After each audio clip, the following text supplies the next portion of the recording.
You ever been inside a Buc-ee's at night?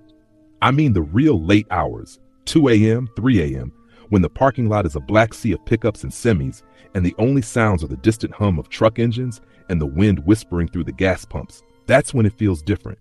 Not just quiet. Wrong. I started working night shifts at the Buc-ee's off I-20, deep in the heart of rural Texas, because I needed the cash. Rent was due and jobs were scarce. The manager, a wiry old man named Ellis with eyes like sun-dried marbles, hired me without so much as a background check. You ever worked graveyard before? He asked, chewing on a toothpick. I shook my head. He gave me a strange smile. Good. Fresh eyes are less likely to question things. That should have been my first red flag. My second came on my first night, just 20 minutes into my shift. Ellis handed me a laminated sheet titled Rules for Overnight Shift. The font was all caps, printed in bold black letters. It read like something out of a paranoid survivalist's diary. Rules for overnight shift, bus 701 location. 1. Clock in at exactly 10 p.m. No sooner, no later. 2. Smile at every customer, even the ones that don't smile back, especially them. 3. Never unlock the freezer after midnight. No exceptions. 4. If the beaver mascot statue in aisle 9 is facing the drinks cooler, rotate it to face the candy aisle. Do not ask why. 5. From 3:13 a.m. to 3:33 a.m., do not, under any circumstances, open the janitor's closet. If the gas pumps start working by themselves, do not go outside. 7. If you hear knocking from inside the ice machine, ignore it. 8. At 4:44 a.m., sweep aisle 13 even if it looks clean. You'll know when you get there.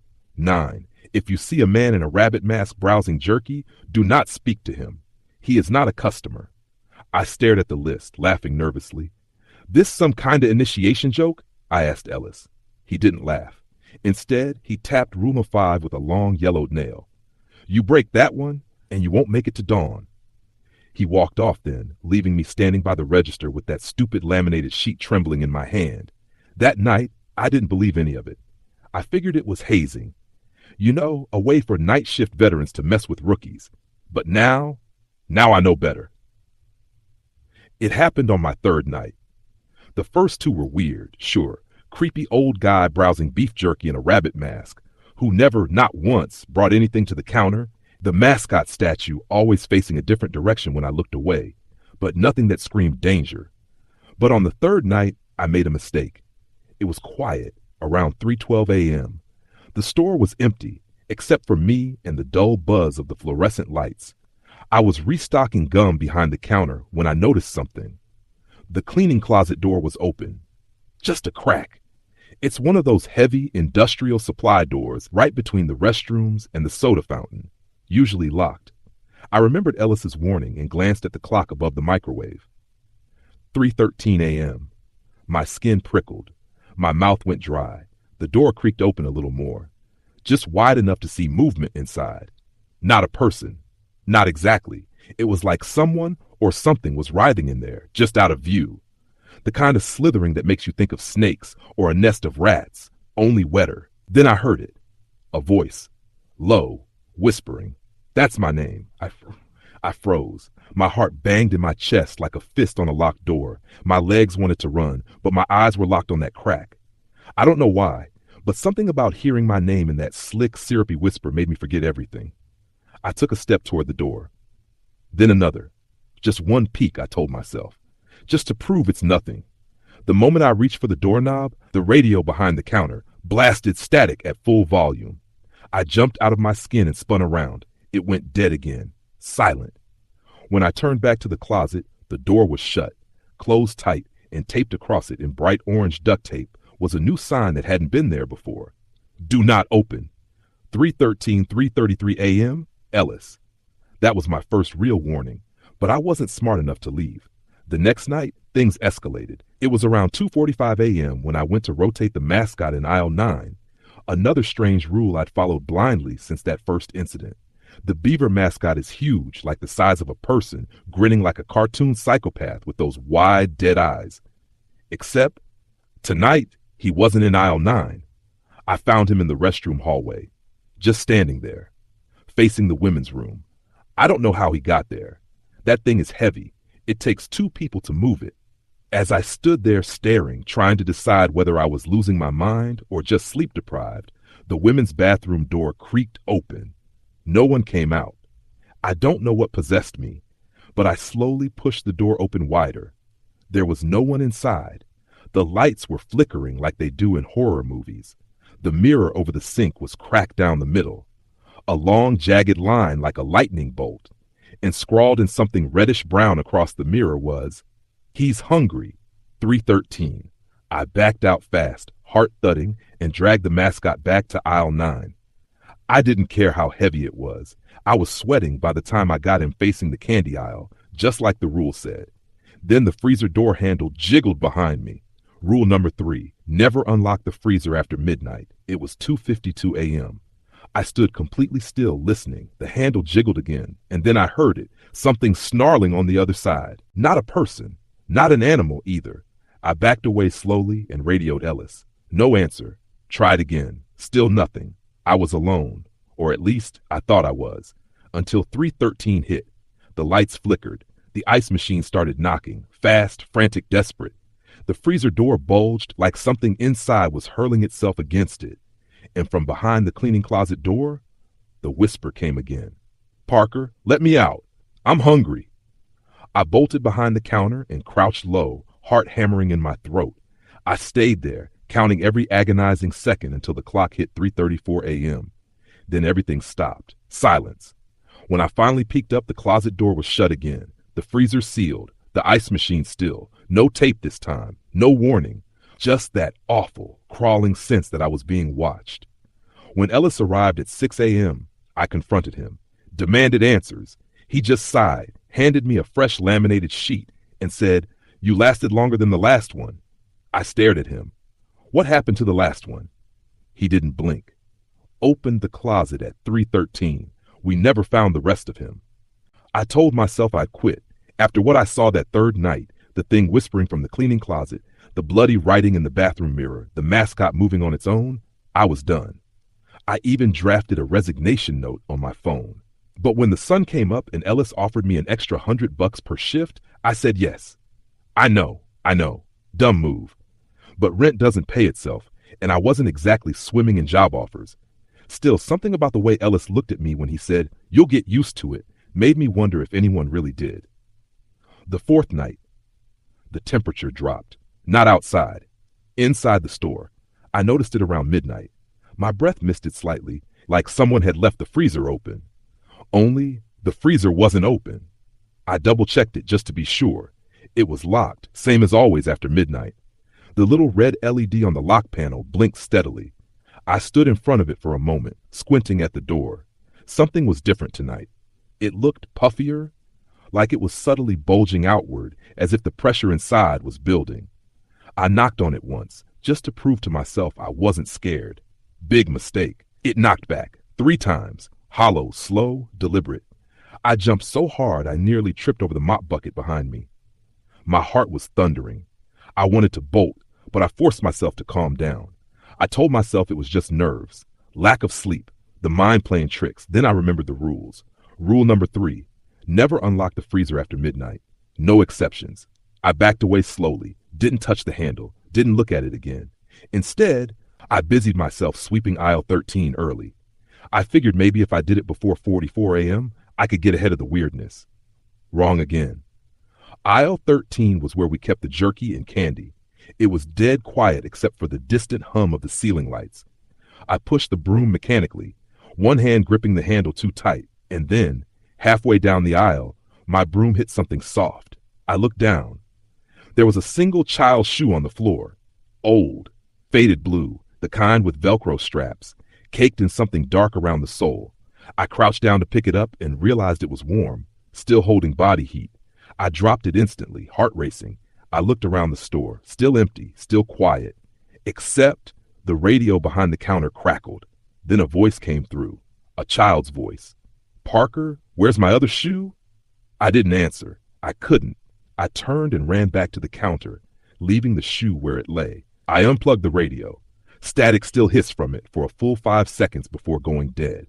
I thought I was losing my mind, but the clock said 3:07 a.m., And that meant I didn't have time to unravel, because 313 was coming. I stood behind the counter, eyes locked on the cleaning closet door, waiting. 3:13 a.m. ticked over, and for once, nothing happened. No whisper, no slithering sounds, no door cracking open. The clock moved to 3:14. Then 3:15. I exhaled in relief. That's when I heard the click. It came from behind me, from the freezer. I turned slowly. The red LED on the lock panel had gone dark. The handle was frosted over. I stepped closer, hands shaking. Another click. The handle turned on its own, and the door opened an inch. Cold air blasted out, carrying with it the smell of rotting meat and something sweet, like spoiled syrup. I backed away, heart in my throat. From the dark gap inside, a hand slid out. Gray, wet, fingers too long, nails black and peeling. It groped blindly, scraping against the floor tiles. I did the only thing I could think of. I sprinted to the mascot in aisle 9 and shoved him hard, toppled him to the floor with a crash. That worked. I don't know why, but it worked. The freezer door slammed shut and the red LED blinked back on like nothing had happened. I stood there, panting, heart threatening to shatter my ribs, and then I heard someone clear their throat. I turned to see a man standing at the register. He was wearing a rabbit mask, the same one I'd seen the previous nights, except this time he had something in his hand. A second child's shoe. He placed it gently on the counter.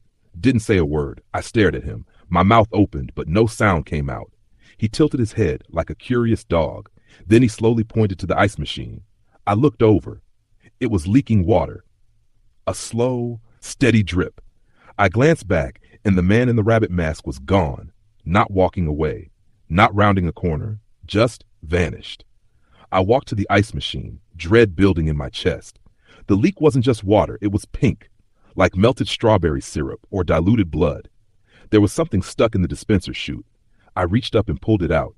It was a paper receipt, soaked, torn, but the date on it caught my eye.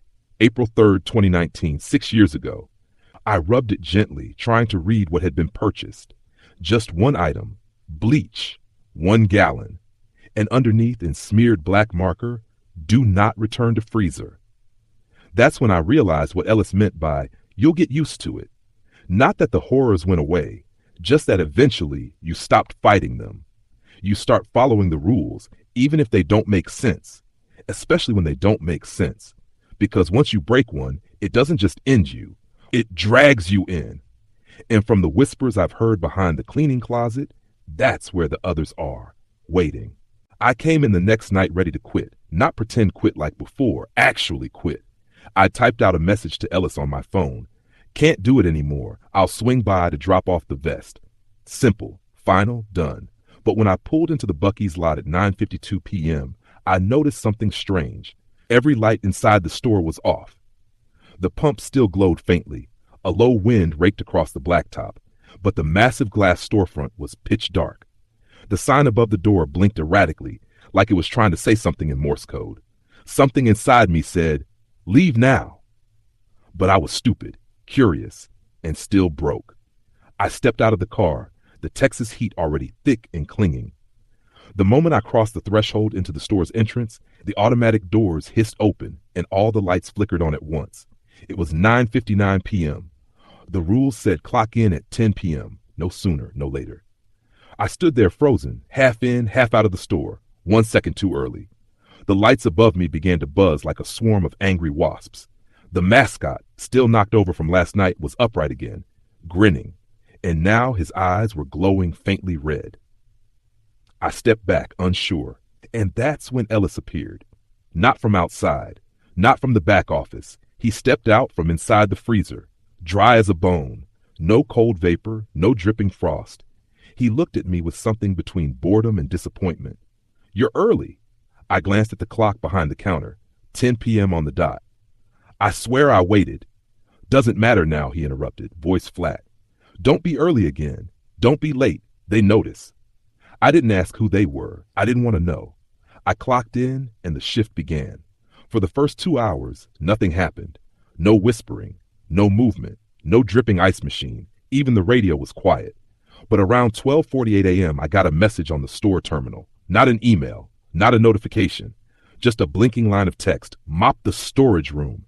That was odd. The storage room never needed mopping, and the message didn't come from Ellis's office. I called him on the walkie. Static. I walked to the storage room anyway, broom in hand. The hallway to the back felt longer than usual. Too long, like the tiles were repeating themselves.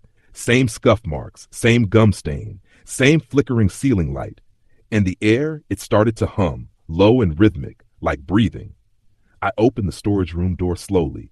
Everything inside was rearranged, boxes stacked too high, shelves leaning wrong, and in the middle of the floor, a mop bucket already filled with water. No one had been back here tonight. Still, I stepped in. I dipped the mop, wrung it out, and began swabbing the floor. After 2 strokes, the mop handle jerked in my grip. Not subtly, violently. I dropped it and stumbled backward. The mop stood upright on its own. Then it started to move. Not like it was being pulled by a string, not like it was floating. It was mopping the floor, rhythmic, careful, almost resentful. Each pass sounded like wet skin sliding across tile. I held my breath. Then the mop paused, turned toward me, and pointed, yes, pointed, toward the cleaning closet. The one I'm never supposed to open between 3:13 and 3:33 a.m. The clock on the wall, 3:02 a.m. I should have run. Instead, I followed. The mop glided across the hallway, dragging its wet strings behind it. I followed at a distance, heart jackhammering in my ribs. It stopped in front of the closet door, slowly laid itself down like a resting corpse. Then the whispering started again, this time from both sides of the door. Parker, you're learning. He's almost awake. I backed away slowly. As I did, I noticed something I hadn't seen before. Scratches, dozens of them, etched into the frame of the cleaning closet door, like someone or something had been trying to claw its way out or in. I turned to leave and froze. The rabbit masked man was back, standing at the end of the hallway, not moving, just waiting. This time, he held a plunger in one hand. In the other, a baby monitor. The little speaker crackled once. Then I heard it, crying from inside the closet. My legs gave out. I slumped to the floor, palms sweating. The monitor crackled again. A new sound joined the crying, wet chewing, bones snapping. Then finally a whisper through the static. Too late to follow the rules, Parker. He's coming. I blacked out. When I came to, I was lying behind the counter. The sun was rising. Ellis stood over me with a clipboard. You missed 444 sweep, he said, scribbling something. I tried to speak, but my throat felt filled with ash. Good news is, he added, you survived the mop. That thing's picky. I croaked out one word. Why? Ellis looked at me for a long moment. Then he crouched low and whispered something I still hear when I close my eyes. This store was built on his mouth. Every rule is a stitch to keep it shut. I didn't show up for my next shift. I stayed home, laid low, didn't answer Ellis's calls or texts. I thought if I ignored it long enough, it would just go away. But Buc-ee's doesn't let you go that easy. Around 2 a.m. that night, I woke to the sound of rustling plastic, like bags blowing in wind, except my window was closed. I rolled over and screamed, because right there standing in the corner of my room was the Buc-ee's mascot. Not the real one, not even the guy in the costume, a cardboard cutout, but one I'd never taken home. Its beady cartoon eyes stared directly at my bed. A sticky note was stuck to its front. You're late. Clock in. I didn't drive. I ran, barefoot in boxers, across my trailer park and through 2 back roads. I made it to the store by 3:11 a.m. The second I passed through the automatic doors, everything changed. The lights overhead buzzed like a hive. The music was warping. Johnny Cash slowed to a crawl and backwards. Ellis was behind the counter, flipping through a dusty ledger. He didn't look up. You broke the chain, he muttered. What chain? Routine, rules, stitch work. He set the book down. Now we'll need a substitute. I didn't understand, until he pointed at aisle 5, the chips and soda aisle. Except it wasn't anymore. All the shelves were gone, replaced with mirrors, endless mirrors on both sides, extending into a long corridor of shifting reflections. And at the very end, barely visible in the warped glass, a small girl, crying, holding a shoe, the same one from before. Ellis slid me a slip of paper. Rule number 7, never enter aisle 5 after 3 a.m., unless it's already looking at you. I glanced back at the aisle. The mirrors were angled now, pointing, watching. I'm not going in there, I said. Ellis looked at me, tired, almost sympathetic. It's either you or someone else. And that's when the front doors opened. A man stumbled in, clearly drunk, country boots, jeans stained, swaying as he walked. "Y'all open?" he slurred. "Sir," I tried, stepping in front of him, "you need to leave, now." But the lights flickered overhead, the music cut out, and from deep in aisle 5 I heard a sound I'll never forget. Glass shattering, all at once, like teeth clenching shut. The drunk turned, squinting. "What the hell is that?" He took a step toward aisle 5. "No!" I shouted, reaching out to grab him. Too late. The second his boot touched the tile in front of the aisle, he vanished, not walked in, not pulled, just blinked out of existence. I stared in disbelief, all the mirrors fogged at once. And then a message smeared itself into the condensation. "Not him, you." I ran, through the back hall, past the cleaning closet, whispers screaming now, past the freezer, which was slowly melting from the outside in, until I reached the break room. I slammed the door behind me and braced it with a chair. Everything was shaking. My phone buzzed. A message from a blocked number. Break the wrong rule and he slips through. Keep breaking them and he stays. You're not just an employee, Parker. You're the new lock. My nose started to bleed. The light above me flickered and popped. And then, silence. I waited. Maybe 5 minutes, maybe an hour. Eventually, the buzz of the store came back on. Music restarted. Air vents kicked in. I opened the door slowly. Everything was back to normal. No mirrors. Aisle 5 was stocked with Doritos again. The drunk guy? Gone. Not even a footprint. Ellis was gone too. Only the mascot stood at the register now, a new sticky note on its chest. One stitch undone. I was a lock. That thought looped in my brain the entire next day. Not a person, not an employee, a lock. A piece of a ritual. I didn't want to come back, but my phone wouldn't stop vibrating. Unknown numbers, blocked calls, text that read, "You're scheduled tonight. Don't be late again."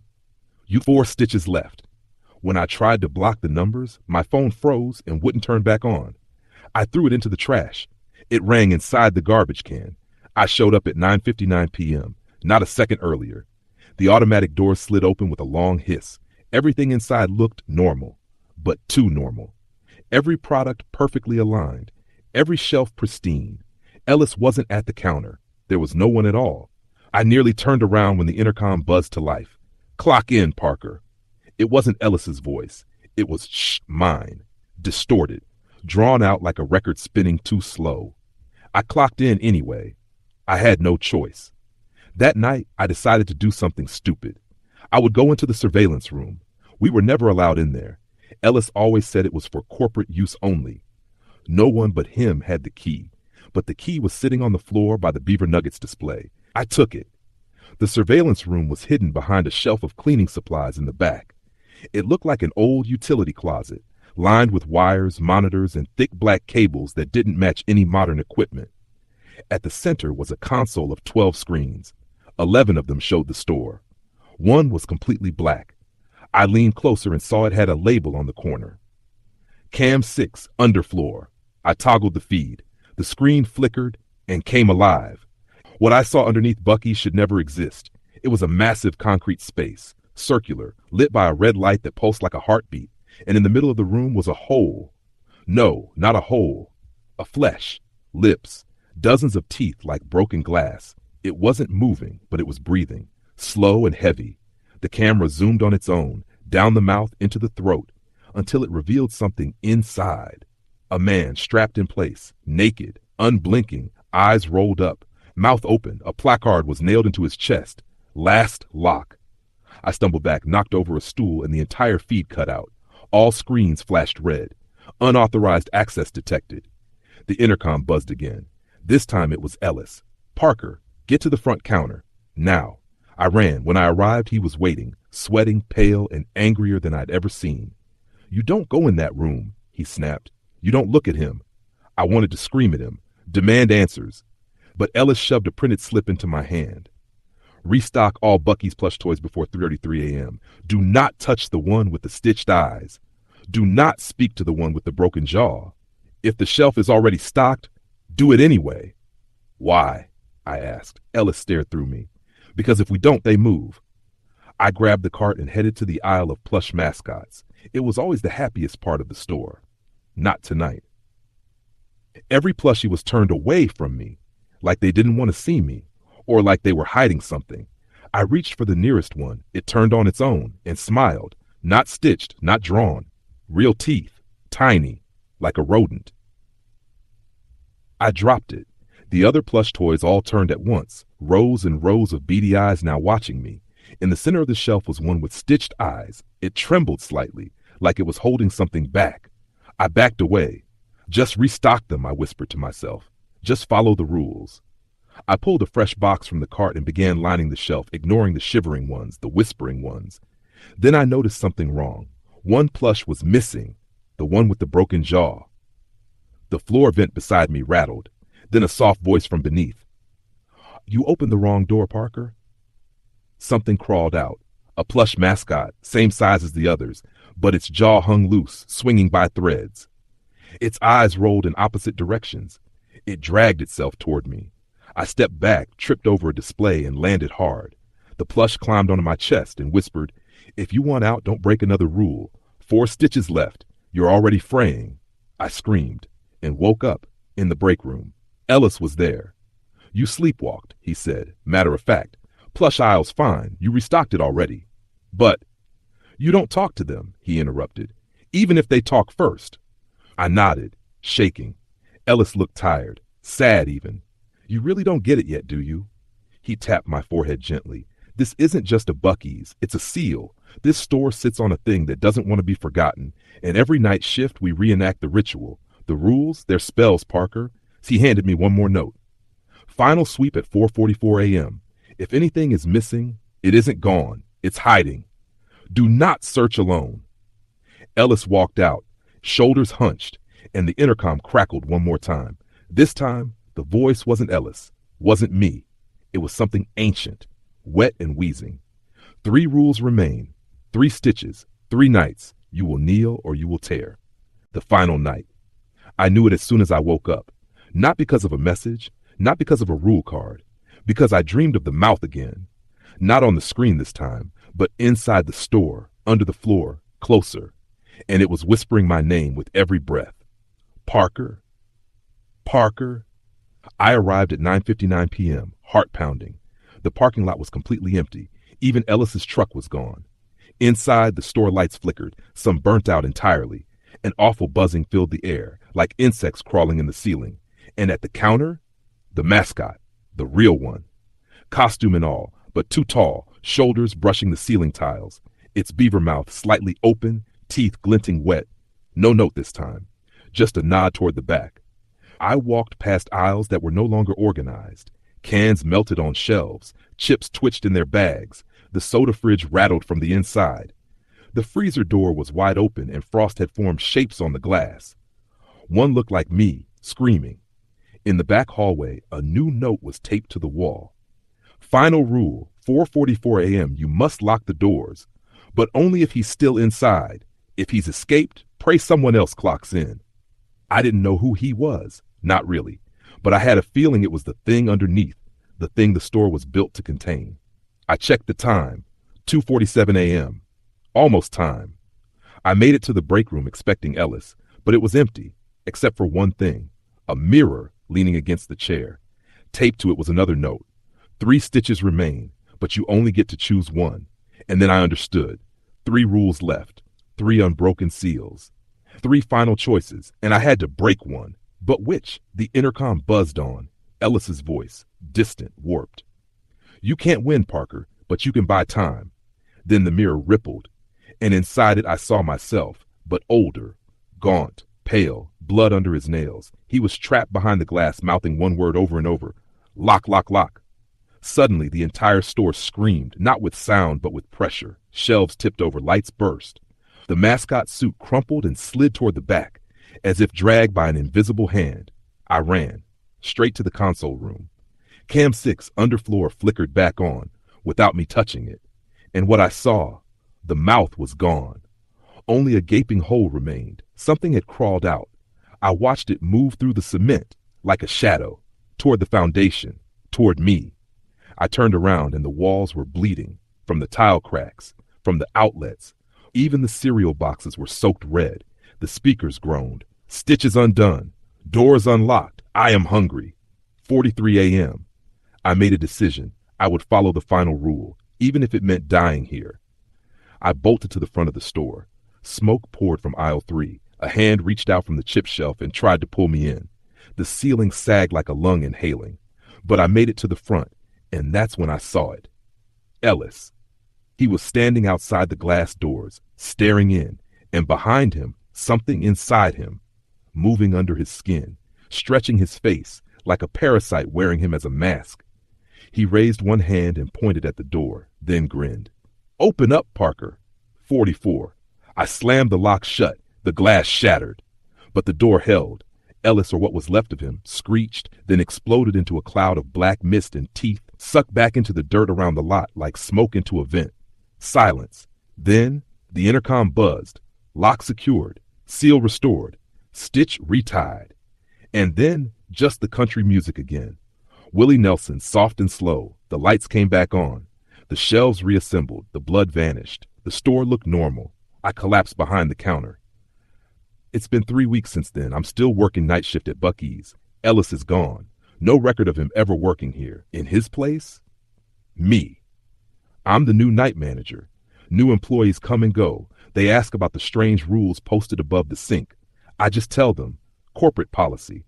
But when it hits 3 a.m., I watch the mirrors. I listen to the vents. I check aisle 5. Because I know the truth now. We're not guarding the store. The store is guarding the world. And it's only a matter of time before it hungers again. Until then, I keep the doors locked. And I follow the rules.